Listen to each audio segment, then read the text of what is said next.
Buenas tardes. Gracias a Julia y a Cascada de Palabras por invitarme a participar en esta presentación.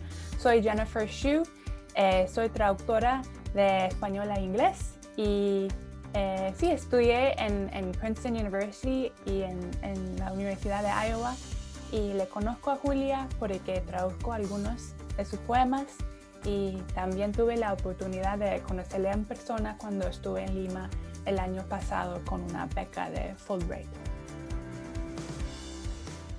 Yo soy John de Jager, yo soy traductor también y además escritor y profesor. Yo estudié en la Universidad de Buenos Aires y en la Universidad de Ámsterdam. Y bueno, los que me conocen más como traductor de los cantos de Ezra Pound. Ese es, digamos, el motivo principal de mi reputación literaria. Aparte de eso, escribo cuentos cortos y poesía. Y bueno, hoy voy a tener mucho gusto de hablar de este nuevo libro de Julia.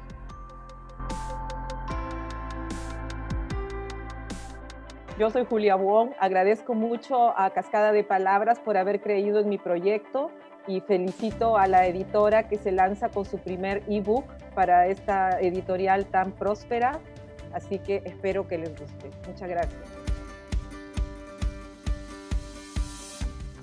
El poema Detrás de la montaña del miedo, de 18 poemas de Fake Love para Keanu Reeves, es hermoso, lleno de imágenes bellos y extraños. Uno de los versos me llamó mucho la atención. Cito: "No intentes deshojar la flor absurda de mis dubitaciones sobre la patria". Me puse a pensar, ¿qué es la patria de Julia Wong? Tal vez no hay mejor patria que los brazos virtuales de Keanu Reeves. ¿Quién mejor para entender qué patria hay que deshojar? Keanu Reeves nació en Beirut, a madre essexiana y padre hawaiano con ascendencia nativa hawaiana, china y europea. Creció en Toronto con modales ingleses inculcados por su madre. Con 20 años se marchó a Los Ángeles. Había decidido ser actor. Por muchos años fue el actor de ascendencia china más prominente en Hollywood, aunque muy pocos, por lo menos aquí en Estados Unidos, lo ven así. Es Neo, es John Wick. ¿Chino? No me digas. No importa. En estos 18 poemas, Julia le trae la hibridez a Keanu. En el poema Fake Love, la voz poética le dice a Keanu: "Sal de Chollywood, Ken. Vuelve al Líbano". Keanu es distinto de la mayoría de los participantes en el fake world que llamamos Hollywood. Para él, volver a donde nació sería volver al Líbano.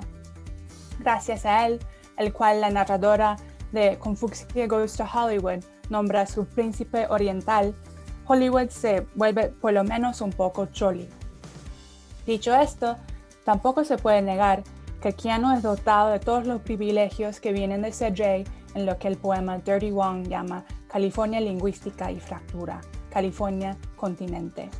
O sea, para saltar de regreso a Fake Love, Keanu es lo que la voz en Fake Love llama águila.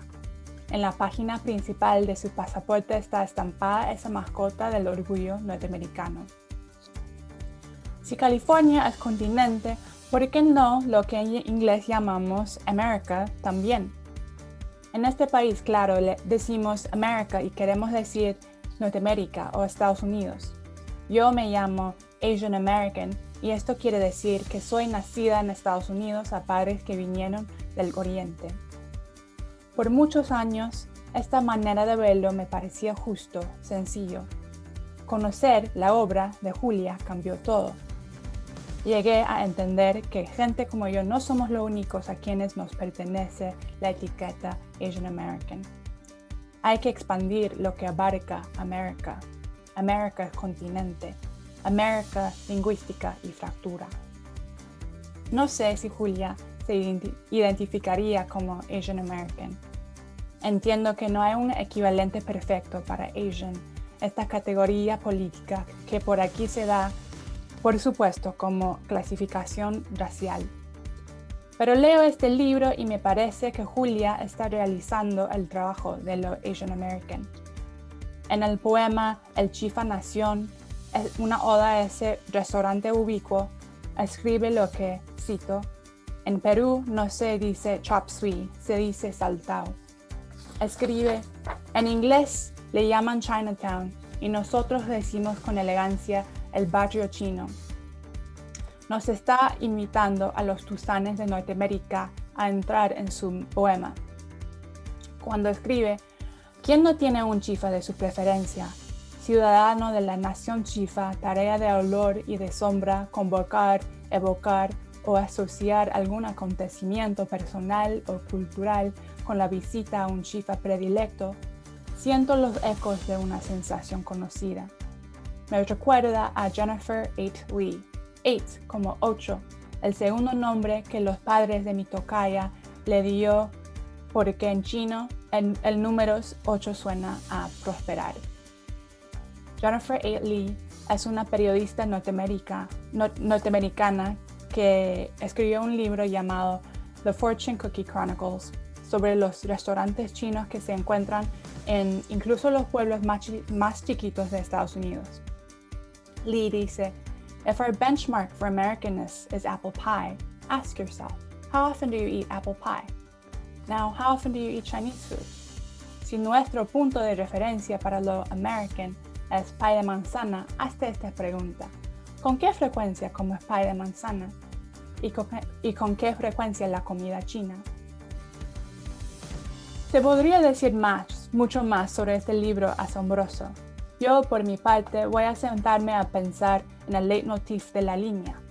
Aparece la famosa línea entre San Diego y Tijuana en el poema La Buda de Tijuana. También aparece la línea de forma literal en los slash del poema El Viudo, los cuales me hacen pensar en un ensayo de la escritora norteamericana Elisa Gabbard, en el cual cita la poesía de Benjamin García. Como Julia, García usa en sus poemas esos slash que normalmente usamos para denotar las saltas de línea al citar un poema dentro de un párrafo escrito en forma narrativa. Gabbard dice, Garcia's interline breaks feel more pronounced than commas. I hear them almost the way I hear Alice Notley's quotation marks, a mental glottal stop, a visual fake punch to make you flinch. Las pausas intralineares de García me parecen más marcadas que sus comas. Las oigo casi de la misma manera que oigo las comillas de Alice Notley, una oclusión local mental, un puñetazo fingido visual para hacerte estremecer.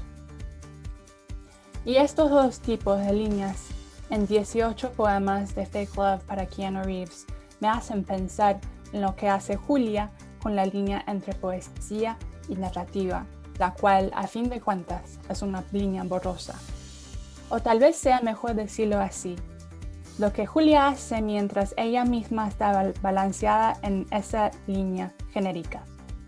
El título del libro dice 18 poemas, pero no sé, el bonus track me parece un cuento. Hay que conversarlo después. Y qué privilegio tengo que puedo conversar sobre la obra de esta escritora brillante y sorprendente con la escritora misma. Gracias por invitarme a participar en esta presentación, Julia. Ha sido todo un honor compartir esta mesa virtual contigo. Gracias, Jennifer. Gracias, Jennifer.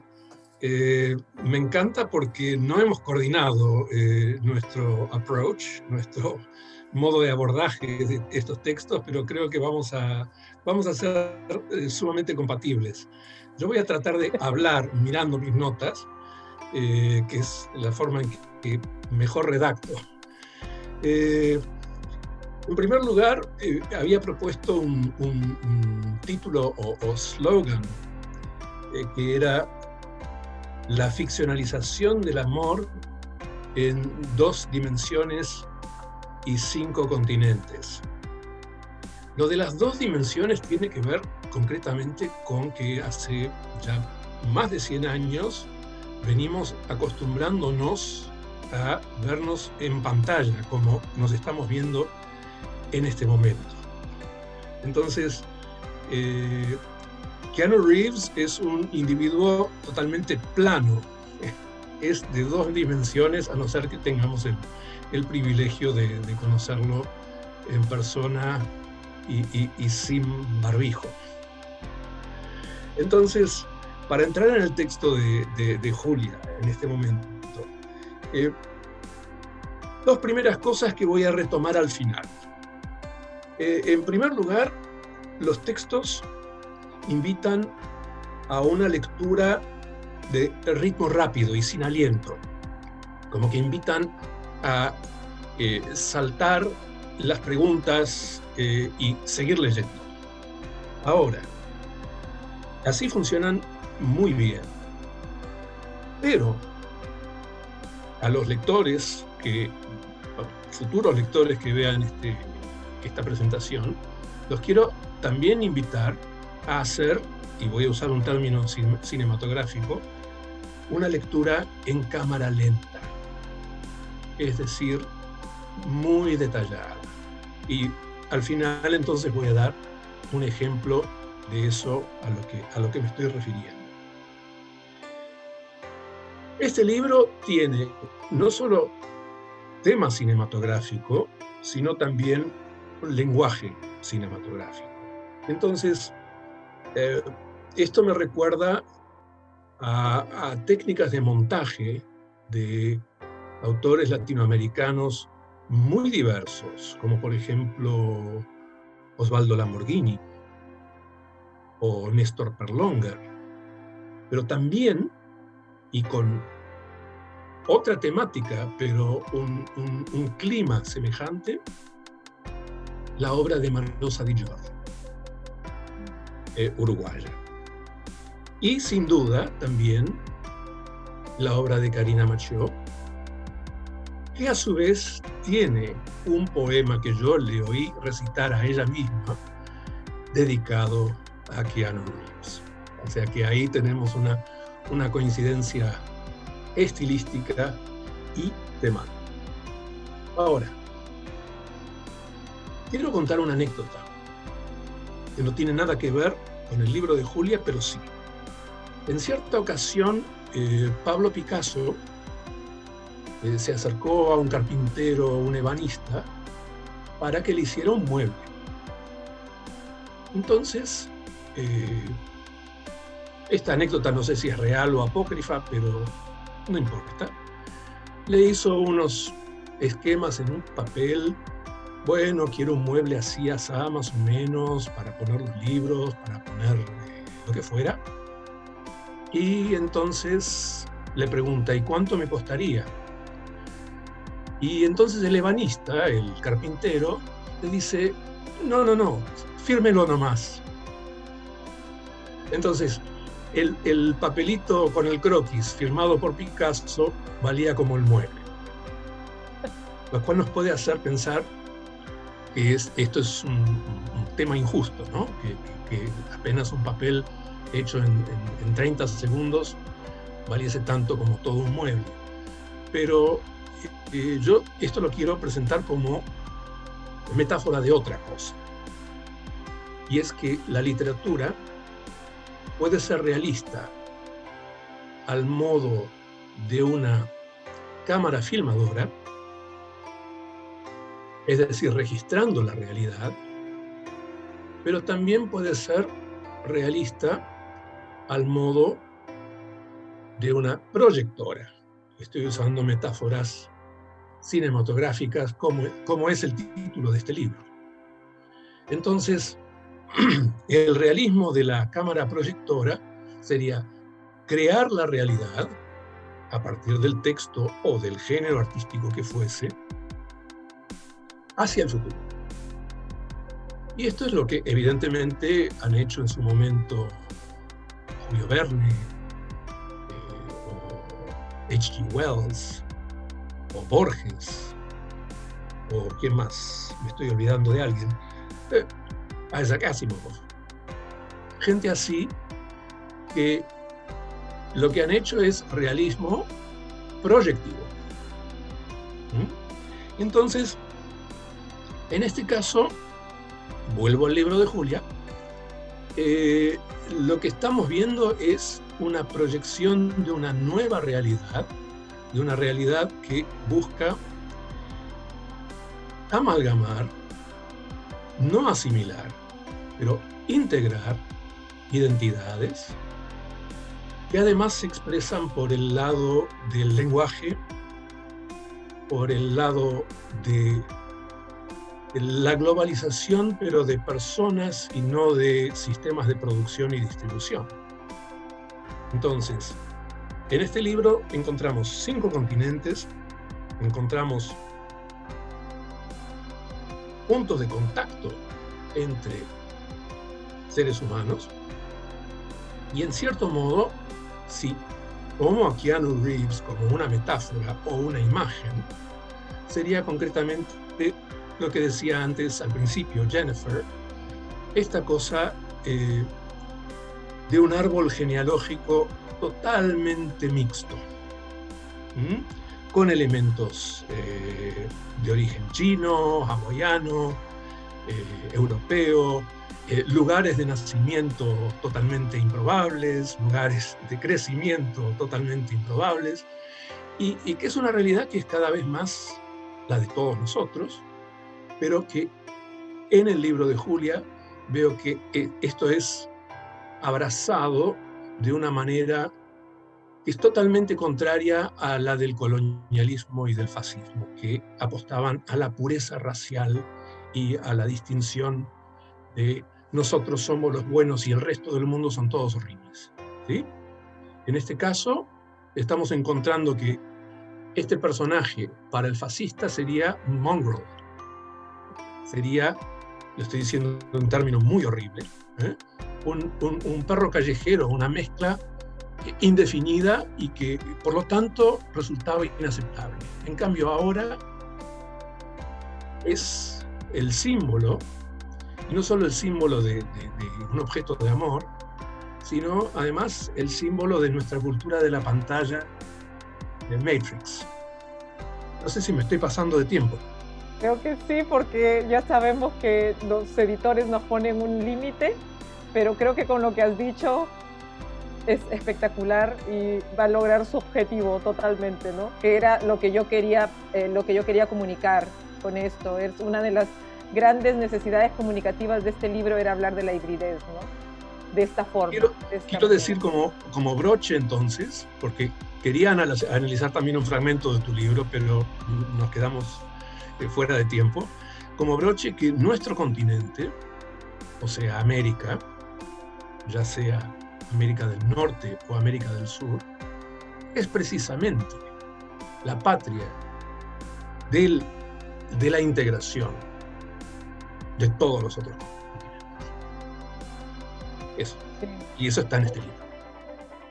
Muchas gracias. Muchas gracias. Antes que nada, gracias por traer a colación a Karina Maquió de Viajera, porque obviamente me inspiré en ella. Recuerdo que hace poco Karina posteó su poema Oda a Keanu Reeves, que me hizo recordar cuando yo la conocí. Yo conocí a Karina, si bien es cierto, la había visto en Buenos Aires un par de veces, la conocí leyendo en Lima, en el Museo del Transporte, creo, pero era un poema a Bruce Lee. Y Bruce Lee es mi otra patria, ¿no? O sea, Bruce Lee es mi primer amor hollywoodense, pero Bruce Lee no era tan híbrido. Si bien es cierto, tenía ancestros chinos y judíos, él tiraba más para hongkonés. Era un Chinese total, ¿no? En cambio, Keanu es realmente la hibridez total, ¿no? Es el, como decimos en Perú, el arroz con mango, ¿no? Cualquier cosa junta, hecha persona. Y Bruce Lee tiraba más para el asiático, ni siquiera para el Asian American como Jennifer, sino era un asiático puesto en Hollywood, ¿no? Y cuando yo leí que una rubia despampanante como Karina le dedicaba poemas a Bruce Lee, después a Keanu, yo dije, entonces yo, ¿por qué no, no? Ahí, esa creo fue una de mis primeras puertas para yo empezar a trabajar estos textos, que los tengo hace muchos años, pero que recién este año yo me decidí a hacer este conjunto de cosas justo por estos Zoom y estas pantallitas que promovieron recordar Matrix. Y me importó mucho el mensaje esto de lo que nos habíamos vuelto una parte de la gran maquinaria del engranaje capitalista, ¿no? Bueno, ya del engranaje global, humano. La máquina es un humano más ahora, creo, ¿no? O un ser pensante. Y gracias a eso es que me decidí, y otra vez agradezco a Cascada de Palabras por haber apostado por mi libro. Y también, para no irme del tiempo, solo voy a leer un poema, y justo es este que acabó con el miedo y se llama Detrás de la montaña del miedo. Detrás de la montaña del miedo. Yo esperaba de nuestro extraño amor que tú llevaras en el bolsillo una balanza, que rasgaras mis añiles con bisturí. Un cirujano de la duda es un buen hombre. He mentido.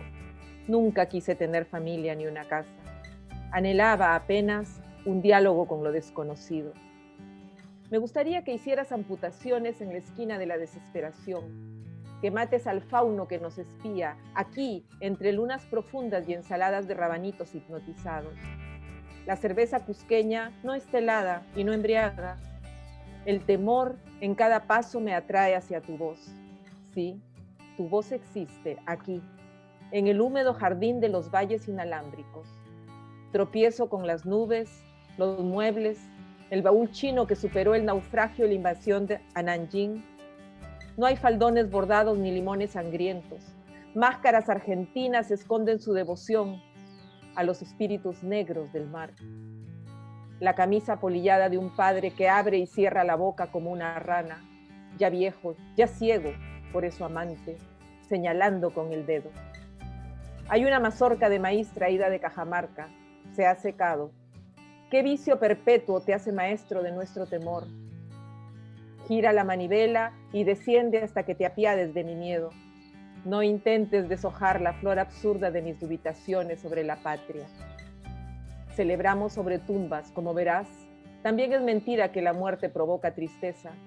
Solo hay que acostumbrarse. Ser espectador es un trabajo que va de la mano con tu elocuencia. La voz cuadrangular de un periodista televisivo hornea pétalos y espigas en la piedra para seducir a niños sin sierpe ni carros chocones. Tú eres un hombre dorado lleno de miedo. Encendemos el gramófono y pagamos para verte llorar.